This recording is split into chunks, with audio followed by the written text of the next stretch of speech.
the box, and my trouble getting it.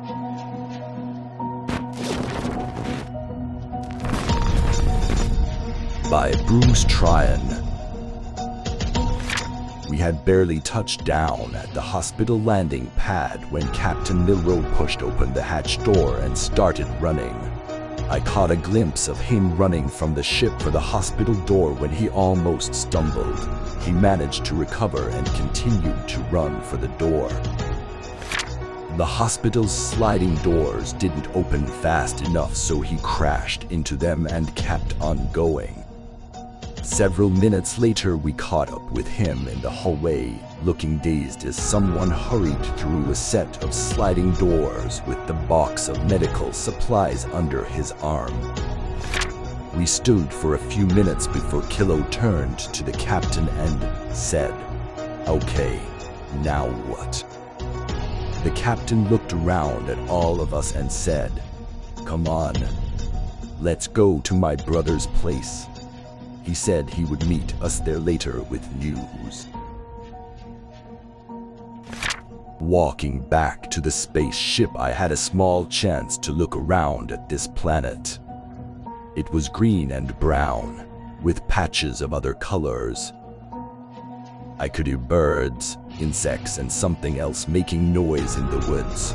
When we were coming down from space, I was not able to see the planet because I had been confined to my quarters since the outpost. When we landed, I was told by Kilo and Kilos that I was not allowed to be left alone on the spaceship until I was either convicted or cleared of what had happened on the outpost. Since they did not want to stay on board, and since I had already been partially cleared of the initial charges, they decided to take me with them to the hospital. While Kilo and Kilos escorted me to the hospital, I was more interested in what was in that box and if we had been in time. After all, that would also have an impact on my trial. Although I am considered to be tall, walking between these two made me feel like a short story between two bookends. Curious, I asked the captain, "Who was that man who disappeared behind the doors?" "Oh, that's my brother and Fitzroy's father, Gilroy.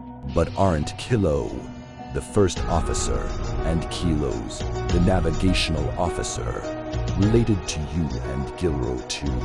"Yes. Kilo and Kilos are my sons and Fitzroy is Gilroy's son." Well, that was a surprise to me.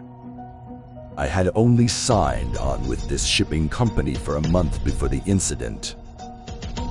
There was no indication that it was a family-run operation, although some of the crew was more familiar to each other. I was only just beginning to figure out the relationships between the different crew members. I still think it wouldn't have made any difference to me. I was a long way from home and needed to earn credit to head home.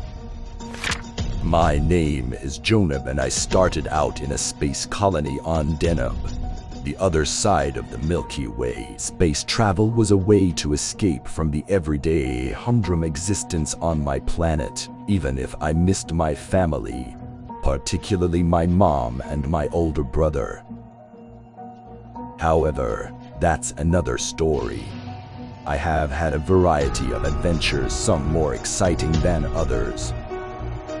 My last one was particularly harrowing, and I was rather glad to sign on to an interplanetary freighting company that seemed to be fairly routine in its operation, with no surprises, or so I thought.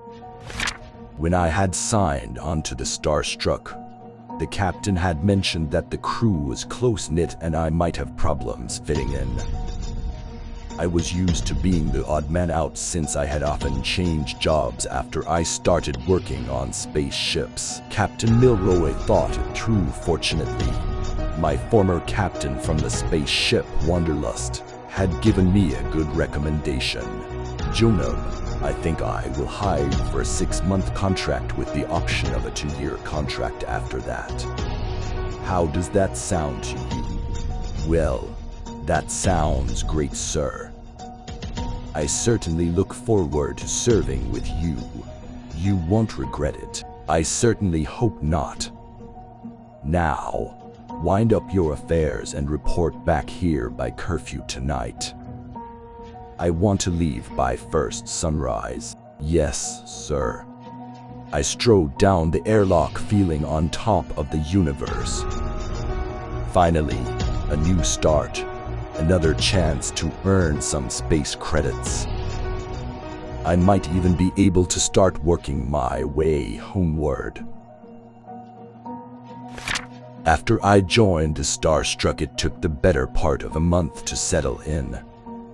I had just started feeling comfortable with the crew. Jackson, Upjohn, David and I shared quarters.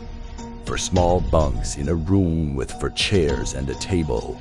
Typical quarters for a small freighter. Upjohn was one of the captain's sons, but David, Jackson and I were the non-family members. David was from the same planet, but Jackson hailed from the next planetary system. Fitzroy, Microy, and Rojas were brothers and sister. Their father was the captain's brother, Gilroy. John Rowe, the other female officer, was the captain's daughter.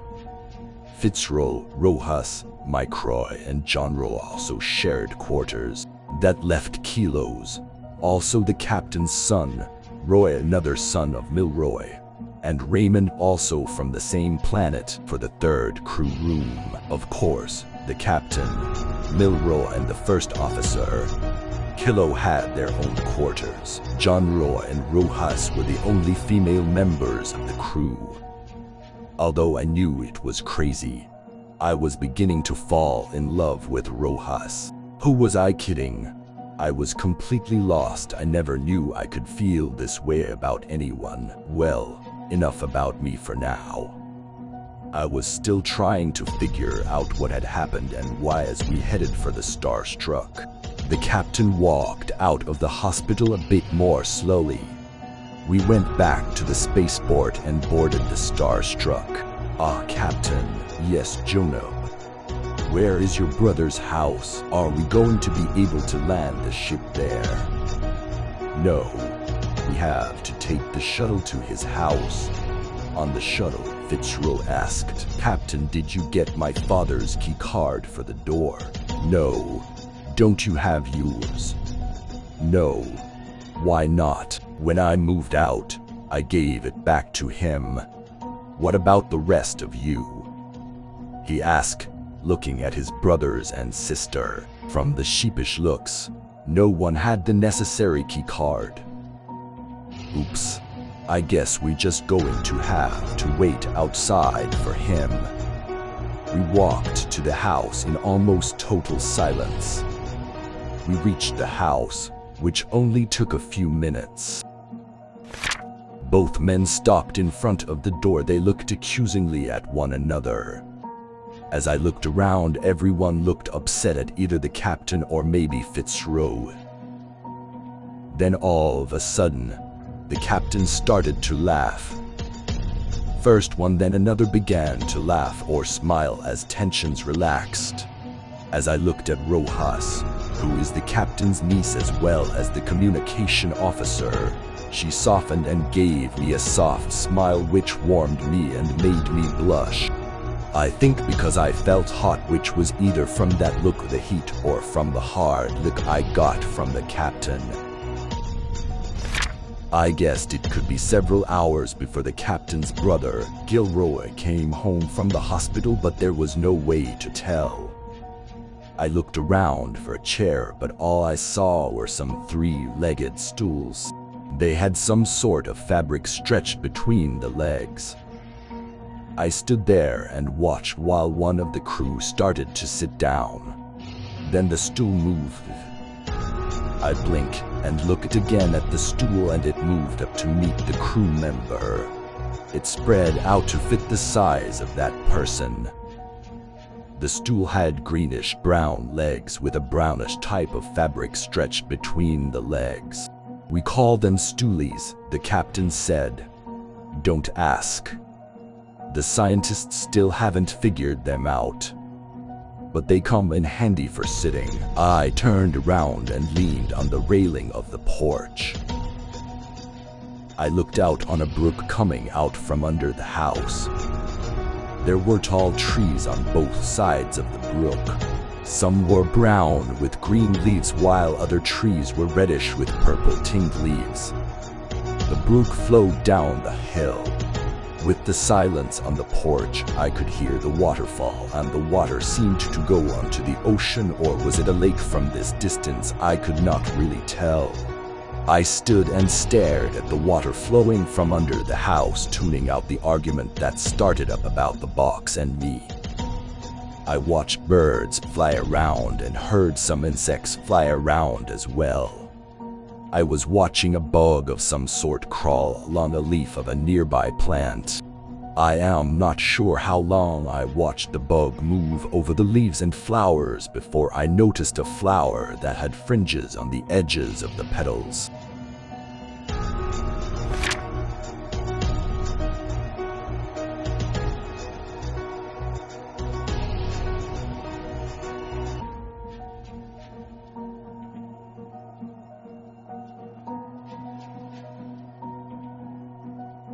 Get your copies now.